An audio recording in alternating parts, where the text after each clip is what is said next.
Tokyo Olympic 2020 Bharat के लिए सबसे अच्छा रहा, मगर ये दिन आते आते भारत के खेल क्षेत्र में बहुत खराब दिन भी देखे। 1983 का अनपेक्षित क्रिकेट वर्ल्ड कप जीतने के बाद भारत में सिर्फ क्रिकेट के लिए अगले कुछ सालों में अच्छे दिन और खिलाड़ी के लिए अच्छे पैसे आना शुरू हुए। फिर भी ये बदलाव खेल क्षेत्र को बदल नहीं पाया, क्योंकि निजी क्षेत्र द्वारा, सरकारी विभागों द्वारा अन्य खेल उपेक्षित ही थे। फिर एक बदलाव आया और भारत में क्रिकेट की आईपीएल की शुरुआत हुई, जिससे सही मायने में किसी खेल का व्यवसायकरण करके क्रिकेट खिलाड़ियों को अधिक पैसे कमाने का मौका मिला। आईपीएल के कुछ वर्षों की सफलता के बाद कबड्डी, बैडमिंटन, हॉकी, फुटबॉल और अन्य खेलों ने भी भारत में इस फॉर्मेट को अपनाने का प्रयत्न किया, जिसमें वो सफल भी हुए और अब क्रिकेट के अलावा अन्य खेलों के खिलाड़ियों को भी पैसा और शोहरत मिलने लगी है। इसी कड़ी में श्री आनंदेश्वर पांडे के नेतृत्व में हैंडबॉल फेडरेशन भी अपनी किस्मत आजमाना चाहता था और सही मौके की तलाश में था, जो उसे अब मिला है और हैंडबॉल की भी भारत की पहली प्रोफेशनल लीग की शुरुआत होने जा रही है।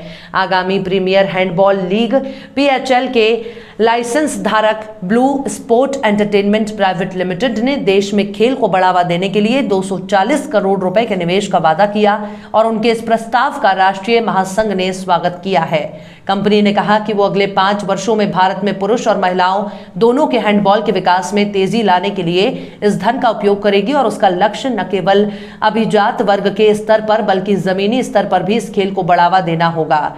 Blue sport entertainment private limited के मुख्य कार्यकारी अधिकारी और सह संस्थापक मनु अग्रवाल ने कहा, एक पेशेवर हैंडबॉल लीग और उसके विपणन के अलावा हम विभिन्न रणनीतिक सहयोगों और विशेष रूप से खिलाड़ियों, प्रशिक्षकों को प्रशिक्षित करने के साथ साथ भारत में हैंडबॉल से जुड़े बुनियादी ढांचे को उन्नत करने के लिए तैयार किए गए कार्यक्रमों के माध्यम से जमीनी स्तर पर खेल को विकसित करने के लिए एक समग्र दृष्टिकोण पर भी विचार कर रहे हैं। भारतीय हैंडबॉल महासंघ ने उनके सहयोग का स्वागत किया है। महासंघ के कार्यकारी निदेशक आनंदेश्वर पांडे ने कहा, हैंडबॉल पर वैश्विक स्तर पर काफी निवेश किया जाता है और ये खेल लोकप्रियता और व्यावसायिक रूप से काफी विकास कर चुका है। उन्होंने कहा, हम भारत में काफी वर्षों से इस खेल के विकास के लिए तेजी से काम कर रहे हैं और हमारा मानना है कि ब्लू स्पोर्ट एंटरटेनमेंट के इस निवेश से इस प्रक्रिया को मजबूती मिलेगी। कंपनी ने अगले 10 वर्षों के लिए भारत में पुरुष और महिला लीग पीएचएल दोनों के अधिकार पहले ही हासिल कर लिए हैं। पुरुषों और महिलाओं के खेलों के लिए 120 करोड़ रुपए के के साथ कंपनी ने देश में जमीनी स्तर पर विकास के लिए 35 करोड़ खर्च करने की योजना बनाई है। दुनिया भर में 190 से अधिक देशों में खेले जाने वाले हैंडबॉल की भारत में जमीनी स्तर पर अपार लोकप्रियता है और वर्तमान में देश में 85,000 से अधिक पंजीकृत खिलाड़ी हैं।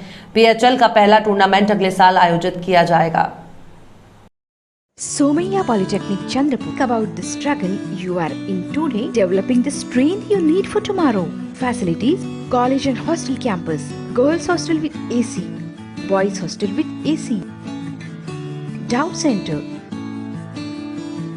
outdoor games, digital AC classroom, canteen, swimming pool, library, gymnasium, indoor games, bus facility, branches: mining and mine surveying, mechanical engineering, civil engineering, electronic and telecom, computer science and engineering.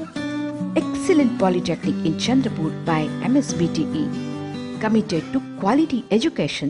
Somaiya Polytechnic.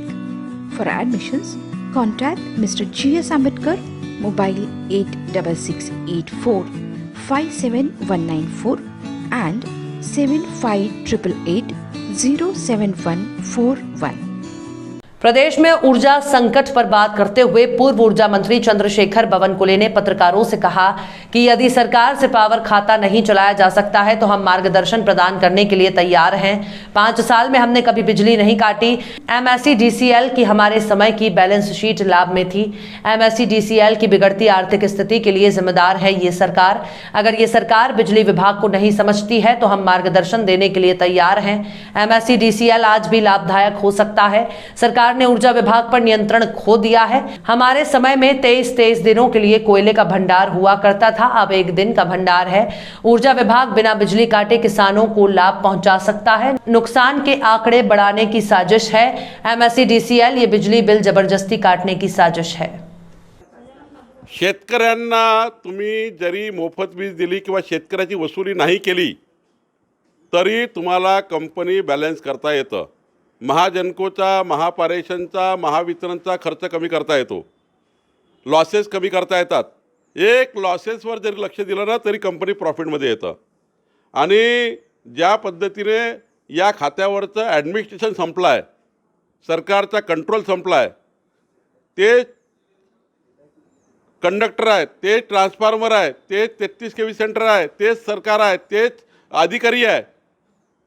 पण आज load शेडिंगचे प्रश्न निर्माण झाले. वीज continue मिळत नाही लोकांना. आम्ही कधीही 5 वर्ष वीज जाऊ दिली नाही. गेली तर ती थोड्या मोठ्या कारणाने गेली असेल. आणि त्यामुळे हे राज्य लोड शेडिंगकडे नेणे आणि कोळसा, आमच्या काळात 23 दिवस कोळशाचा स्टॉक राहायचा. आज केवळ 1 दिवसाचा स्टॉक आहे. 1 दिवस, ओनली 1 डे. मग ही परिस्थिती काय आली, कुणामुळे आली, कशामुळे आली, याचं कोणी ऑडिट करणार की नाही करणार आहे? माझा दावा आहे, मी कधीही कुठल्याही डायसवर यायला तयार आहे. आम्ही इतकं थकबाकी, कारण माननीय देवेंद्र फडणवीस सरकारने निर्णय घेतला होता, काही झालं तरी शेतकऱ्याचे वीज कनेक्शन कट करायचे नाही. आणि हो, शेतकऱ्याचे वीज कनेक्शन आम्ही कट न करता त्यांची वसुली नाही केली. हे जर पाप केलं असेल तर हो, आम्ही पाप केला आहे. आम्ही ते म्हणण्यास तयार आहे. आणि आजही मी सांगतो आहे, शेतकऱ्याचे वीज कनेक्शन न कापता ही कंपनी प्रॉफिटमध्ये येऊ शकतं. तीनही कंपन्याचं मॅनेजमेंट जर योग्य केलं आणि तीनही कंपन्या जर योग्य पद्धतीने चालवल्या तर या तीनही कंपन्या प्रॉफिटमध्ये आहेत, येऊ शकतात. पण मिसमॅनेजमेंट आहे, ॲडमिनिस्ट्रेशन नाही आहे. जुन्या सरकारवर आरोप करून नवीन सरकारला पुढे जाता येणार नाही. 2 वर्ष झाले आहे तुम्ही त्या ठिकाणी खातं चालवताय. तुम्ही कोरोनाचं वीज बिल माफ करणार होते, नाही केलं. तुम्ही 100 युनिट वीज बिल माफ करणार होते 5 वर्षाकरता, नाही केलं. आणि आता जेव्हा तुमच्या अंगावर आलं तेव्हा मागच्या सरकारचं नाव घेता. आणि त्यामुळे सरासर खोटा आहे. वीज कंपन्या प्रॉफिटमध्ये होत्या जेव्हा सरकार गेलं तेव्हा. आणि आजही आम्ही यांना मार्गदर्शन करून या कंपन्या प्रॉफिटमध्ये आणून देण्यासाठी आम्ही त्यांना मार्गदर्शन करायला तयार आहोत. जनता करियर लॉन्चर, जनता महाविद्यालय चंद्रपूर, एक जबाबदार संस्था, विश्वसनीय शिक्षक, पुन्हा एकदा सिद्ध, इतिहासाची पुनरावृत्ती. 100% HSC result, 29 successful result in JEE mains 2020, 49 successful result in MST CET, 116 successful result in NEET up to 2020. विदर्भात सर्वात कमी फी व उत्कृष्ट शैक्षणिक दर्जा. Admission open for 11-12 IIT JEE NEET and MST CET. आजच आपली सीट नक्की करा. प्रवेश घेण्यासाठी www.jlcchandrapur.com या वेबसाईटवर फॉर्म भरा किंवा कॉलेजच्या ऑफिसात येऊन आपला प्रवेश निश्चित करा. Janata career launcher, care of Janata B.Ed college, civil lines Chandrapur, residential campus, Datara road, Ramnagar, Chandrapur. Contact number 07172258837, 9850922450, 9370027813, 70570715669. Maharashtra में ओबीसी आरक्षण पर चल रहे बवाल के बीच जहां महाराष्ट्र शासन ने इस पर अध्यादेश लाने का निर्णय लिया है, वहीं भाजपा इसे अब लेट लतीफी करार दे रही है. भाजपा के विपक्ष के नेता और पूर्व मुख्यमंत्री देवेंद्र फडणवीस ने कहा कि सरकार को देरी से ये समझ आया है, मगर देर आए दुरुस्त आए. उन्होंने ये भी कहा कि माननीय सुप्रीम कोर्ट के निर्देशानुसार अगर इस अध्यादेश को बचाना है तो पिछड़ा वर्ग आयोग की ओर से अहवाल सादर करना जरूरी है, तभी सरकार की ट्रिपल टेस्ट पूरी होगी. करतो. मुळातच अध्यादेश काढल्यामुळे ज्या सुप्रीम कोर्टाने 3 टेस्ट सांगितलेल्या आहेत त्यातल्या 2 टेस्ट पूर्ण होतील.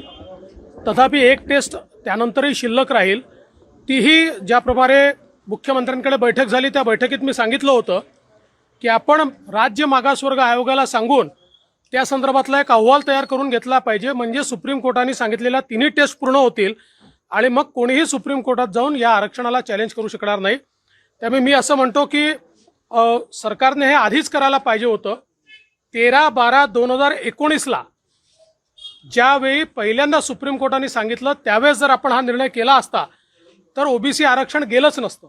पण ठीक आहे, उशिरा सुचलेलं शहाणपण म्हणूया, पण हरकत नाही. देर आहे दुरुस्त आहे, चांगला निर्णय आहे. मात्र या निर्णयानंतरही विशेषतः 5 जिल्ह्यांमध्ये आत्ता ज्या निवडणुका लागलेल्या आहेत त्या ठिकाणी मात्र ओबीसीची एकही सीट राहणार नाही आहे. आणि अजून 3-4 जिल्हे असे राहतील की ज्या ठिकाणी अडचणी येतील त्याही आपल्याला सोडवाव्या लागतील. खरं तर आमची अपेक्षा अशी होती की हे जे 5 जिल्हे आहेत या 5 जिल्ह्यातही म्हणजे नागपूर असेल, पालघर असेल किंवा या ठिकाणी इतर दोन ज्या काही जिल्ह्यांमध्ये धुळे, नंदुरबार वगैरे जिथे चाललेला आहे तिथलाही काहीतरी निर्णय व्हावा. पण आता ठीक आहे, आता त्या संदर्भात आता ऑलरेडी जे काही इलेक्शन कमिशन आहे त्यांनी घोषणा करून टाकली आहे. भविष्यात मात्र या ठिकाणी कशा प्रकारे आपल्याला रिझर्वेशन देता येईल याचाही विचार आपल्याला करावा लागेल. आणि म्हणून मी पुन्हा एकदा या ठिकाणी हे जे काही सरकारने आता अध्यादेश काढण्याचा निर्णय घेतलेला आहे, उशिरा घेतलेला असला तरी योग्य निर्णय असं माझं मत आहे. मात्र एवढा निर्णय करून हा प्रश्न सुटणार नाही. हा परमनंट जर सोडवायचा असेल तर राज्य मागासवर्ग आयोगाकडनं एक रिपोर्ट देखील घ्यावा लागेल. म्हणजे सुप्रीम कोर्टाने सांगितलेली ट्रिपल टेस्ट जी आहे ती ट्रिपल टेस्ट आपण पास करू शकतो. आज 16 सितंबर 2021 को भद्रावती कांग्रेस पार्टी ने कार्यकर्ताओं की बैठक आयोजित कर नवनिर्वाचित सरपंच सहित विभिन्न दलों के जनप्रतिनिधियों का अभिनंदन किया.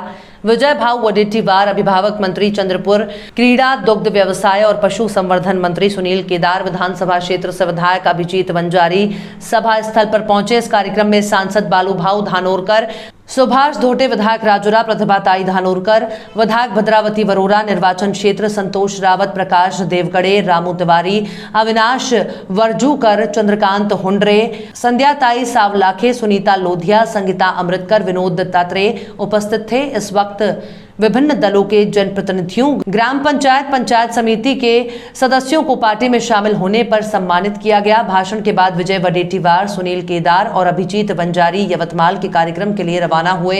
इसके बाद शेष कार्यक्रम सांसद बालूभाऊ धानोरकर और विधायक महोदया प्रतिभाताई धानोरकर सहित अन्य गणमान्य व्यक्तियों की उपस्थिति में हुआ.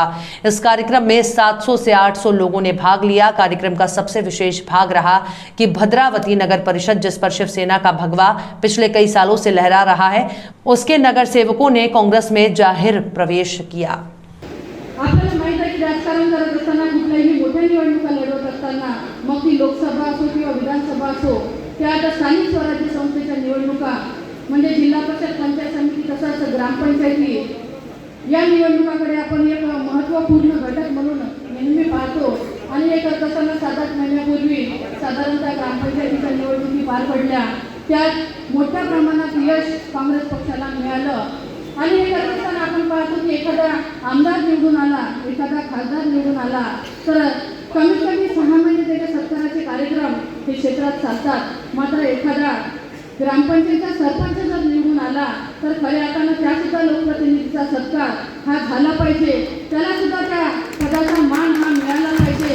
हा उद्देश डोळ्यासमोर ठेवून आम्ही हा सरपंचाचा सत्कार, तसंच विविध पक्षातील जे लोकप्रतिनिधी आहे की जे काँग्रेसवरती निष्ठा ठेवून, काँग्रेसच्या ध्येय धोरणावरती निष्ठा ठेवून पक्षात प्रवेश करू इच्छित होते, अशा सगळ्या लोकप्रतिनिधीचा प्रवेशाचा कार्यक्रम या ठिकाणी आयोजित केला.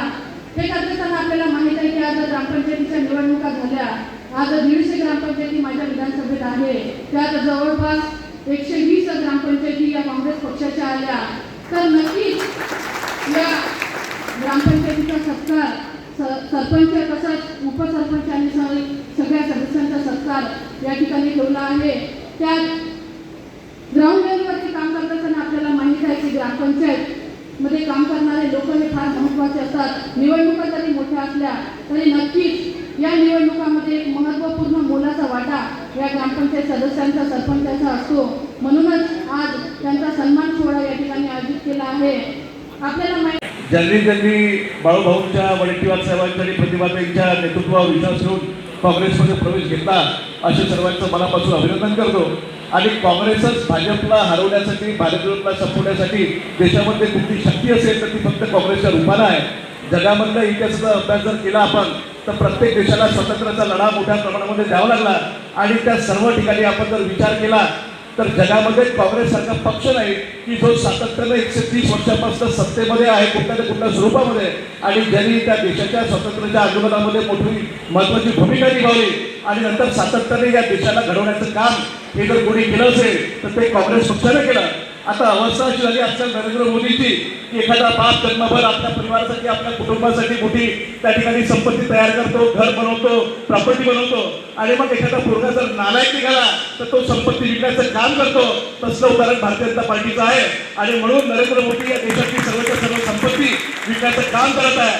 आणि म्हणून पुन्हा एकदा या देशाला समजा गरिबाला जगवायचं असेल तर काँग्रेस पक्षाशिवाय दुसरा कुठलाही उपाय नाही. आणि म्हणून पुन्हा एकदा या सर्व नेत्यांच्या नेतृत्वामध्ये काँग्रेस पक्षाला मजबूत दिवस आणण्यासाठी आपण सर्वांनी आजच्या दिवशी संकल्प घ्यावा एवढी विनंती करतो. आणि मला या ठिकाणी बोलण्याची संधी दिली त्याबद्दल आपल्या सर्वांचे आभार व्यक्त करतो. धन्यवाद. जय हिंद.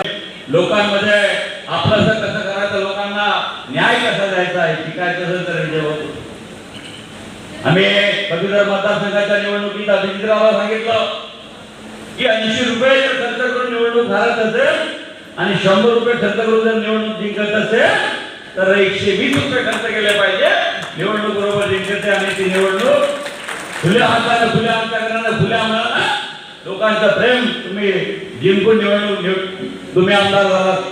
विषय पैशांचा नाहीये, कार्याचा लोकांपर्यंत शेवटच्या घटकापर्यंत पोहोचण्याचं कार्य आज आयोजित कार्यक्रम आयोजित केला.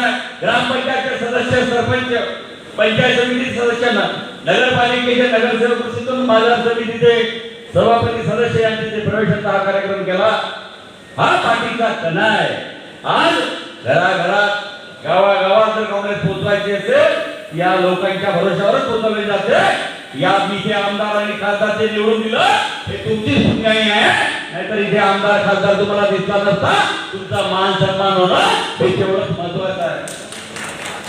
बाळू धानोरकरने आतापर्यंत ज्या ज्या निवडणुका लढवल्या त्या पूर्ण ताकदीनिशी लढवल्या. हे निवडणुकीला कधी समोर गेलो मी तर नुसतं निवडणुकीला ओपन आहे, मी युद्धात उभा आहे आणि हे युद्ध मला जिंकायचं आहे.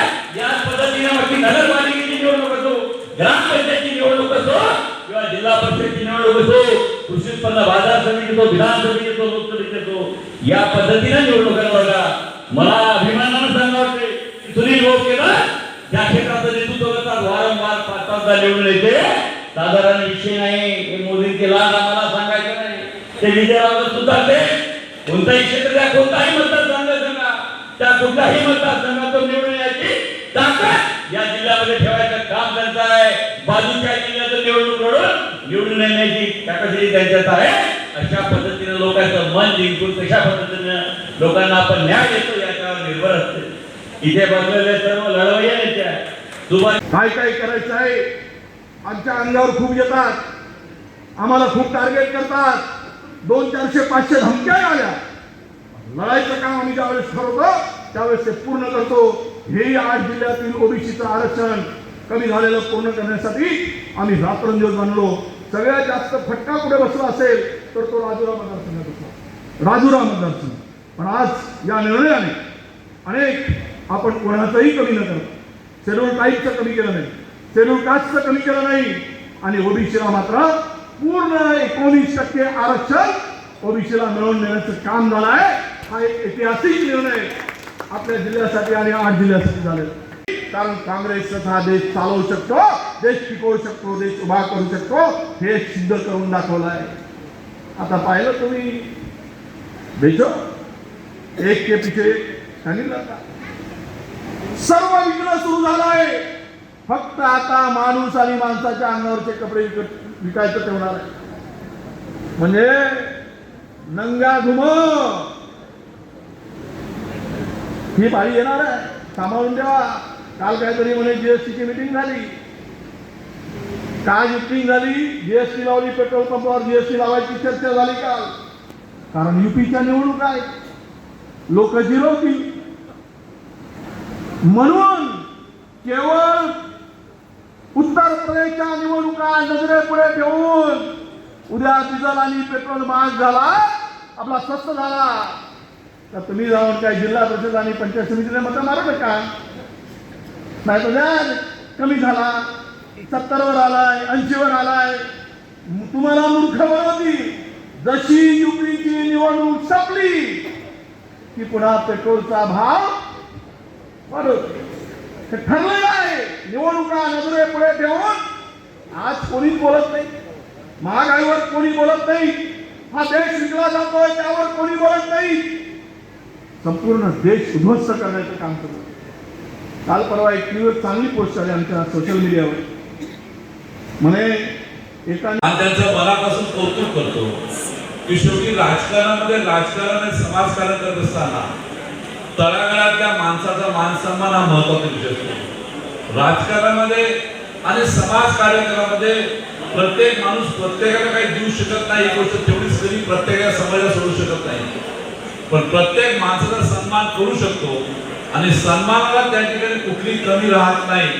आणि आज आपण या मतदारसंघामध्ये सामान्य सरपंचाच्या निवडणुकीपासून असलेल्या 85 सदस्य आणि बाजारातील सगळ्या लोकांचा एक जो मान सन्मान केला त्याबद्दल तुमचा मनापासून त्याचे आभार मानतो, तुमचं कौतुक करतो. टाळ्यावर स्वागत करा या ठिकाणी विनंती करणार. माझ्या अगोदरच्या वक्त्यांनी काँग्रेस आणि काँग्रेस पक्षाची विचारधारा, राज्यामध्ये देशामध्ये असलेली व्यवस्था, राज्य आणि देशामध्ये होणाऱ्या त्या ठिकाणी वेगवेगळ्या पक्षाकडनं सामान्य माणसाला अन्यायाचा विचार केलेला आहे. पण मी मंचावर बसल्या सगळ्यांना आपल्याला अजून एक सांगतो की भारत देश कृषीप्रधान देश, हा देश जेव्हा स्वतंत्र झाला, देशाची लोकसंख्या त्यावेळेस स्वतंत्र काळामध्ये 30 ते 40 कोटी होती आणि आज 75 वर्षानंतर आज देशाची लोकसंख्या जवळजवळ 130 कोटी झाली.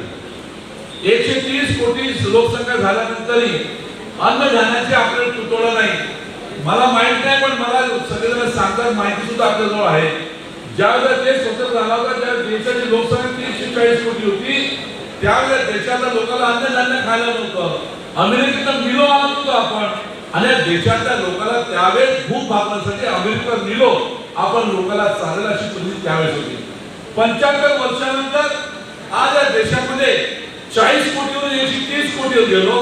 अन्नधान्य इतकं पिकवलं की आज आपल्याला अन्नधान्य ठेवण्यासाठी कोठारा कमी पडतात आहे, ही सुद्धा वस्तुस्थिती आपण टाकायची. सांगण्याचं तात्पर्य एवढंच की 75 वर्षामध्ये असलेली व्यवस्था, असलेलं तंत्रज्ञान, इरिगेशनची फॅसिलिटी आणि या सगळ्या गोष्टीचा विचार करून जो आमचा शेतकरी आणि ग्रामीण भागामध्ये ज्या क्षेत्रावर कष्ट करणारा शेतकरी यांनी खऱ्या अर्थानं देशप्रेमाचं काम केलं आणि आज आपल्या लोकांची भूक भागवली. पण आज दुर्दैव पहा, जगामध्ये कृषी प्रधान देश ओळखला जाणारा शेतकरी, आज शेतकरी 8 महिन्यापासून दिल्ली दरबारी बसलेला आहे. त्या ठिकाणी आंदोलन करतोय. हा शेतकरी केंद्र शासनाला काही मानत नाही. शेतकरी